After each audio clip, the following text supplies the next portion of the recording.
एक व्यक्ति जो कभी पूजा पाठ नहीं करता लेकिन आराम की जिंदगी बसर करता है, वही दूसरा व्यक्ति सच्चे मन से भगवान की पूजा करता है लेकिन बहुत कष्ट और दुख उठाता है। ऐसा क्यों? आप जितना सत्संग करने लगोगे उतने ही दुख आएंगे, उमड़ उमड़ कर आएंगे। बड़े बड़े दुख एक साथ टूट पड़ेंगे तुम पर। जीवन से जैसे सुख तो गायब ही हो जाएगा। तुम जितना गीता पर या सत्संग करोगे उतने ही जबरदस्त दुख आएंगे। क्या तुम्हें नहीं पता कि जिस गति से तुम सत्य को खोजते हो उससे तेज गति से सत्य तुम्हें खोज रहा है। जितने तुम उत्सुक हो उससे कई ज्यादा वो प्रतीक्षा में बैठा है। यदि तुम एक कदम सत्य की तरफ बढ़ाते हो तो सत्य लाखों कदम तुम्हारे लिए आगे बढ़ता है। इसीलिए जब तुम भजन करते हो तो सत्य तुम्हें अपने पास लाने के लिए मायाजाल बिछाता है। एक होती है प्रकृति और एक है परमात्मा। जब तुम सत्य की तरफ दौड़ पड़ते हो तो प्रकृति बीच में आ जाती है, विधि का विधान बीच में आ जाता है। विधि का विधान किसी को नहीं बख्शता। ये बड़ा प्रबल है, इतना प्रबल है कि स्वयं भगवान भी इसे नहीं बदल सकते। परंतु भगवान तो प्रतीक्षा कर रहे हैं। जब से तुमने सत्संग शुरू किया तब से ही वे तैयार हो गए हो, वो आने वाला है। परंतु जब उसके पीछे देखते हैं तो पता चलता है अभी तो उसके कर्मफल बाकी है। जो उसने किसी को चोट दी वो वापस लेनी ही पड़ेगी। प्रकृति का नियम है ये।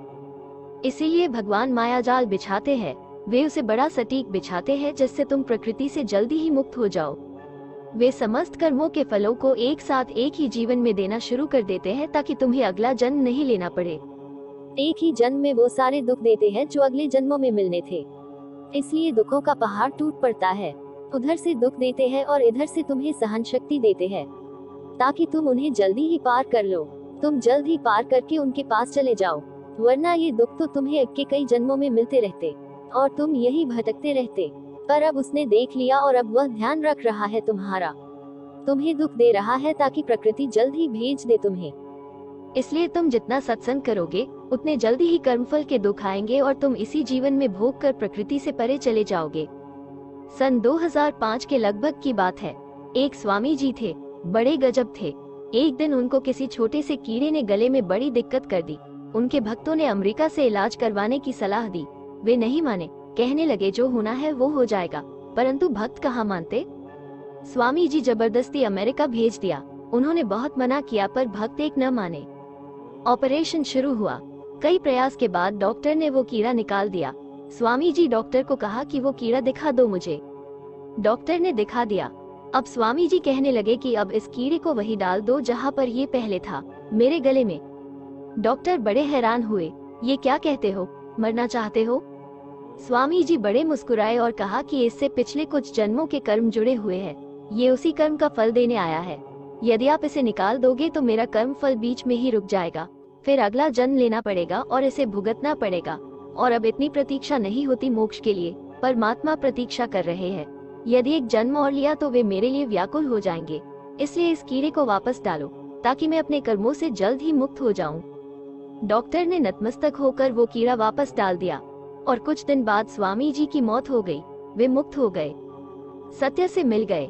इसीलिए ये मत सोचना कि भगवान तुम्हारी सुनता नहीं, बल्कि जब सत्संग आरंभ हो और दुख मिलना शुरू हो जाए तो समझ जाना कि तैयारियां शुरू हो गई। दुख बड़ी प्यारी चीज है। यदि तुम सत्संग नहीं करते तो तुम्हें भी दुख तो मिलेगा। वो दुख तुम्हें बार बार सत्य की तरफ बढ़ने के लिए प्रेरणा देगा। तुम यदि छोटे दुख से नहीं समझोगे तो बड़ा दंड मिलेगा। इसलिए दुख के इशारों को समझो। जब बिना कारण ही मन दुखी होने लगे तो समझ लेना अब सत्य की दृष्टि तुम पर पड़ रही है। अब तुम सतर्क हो जाना, सावधान हो जाना। सत्य कर्मों से जुड़ने का समय आ गया है और बुरे कर्मों से बचने का प्रयास करे।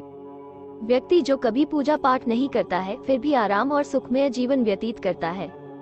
इसके पीछे रहस्य यह है कि उसके पूर्व जन्म में किया गया पुण्य कर्म जो उनके भाग्य में सहायक होता है।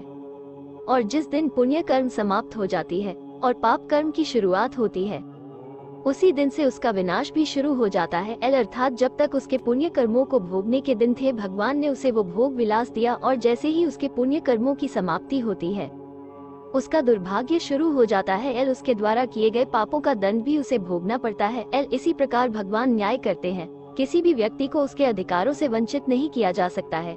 ये धर्म और नीति विरुद्ध कार्य है। अतः वो पुण्य और पापों के फल को पूरा पूरा भोगने का अधिकारी है। इसका उदाहरण आपको देखने को मिला होगा या भविष्य में मिल सकता है।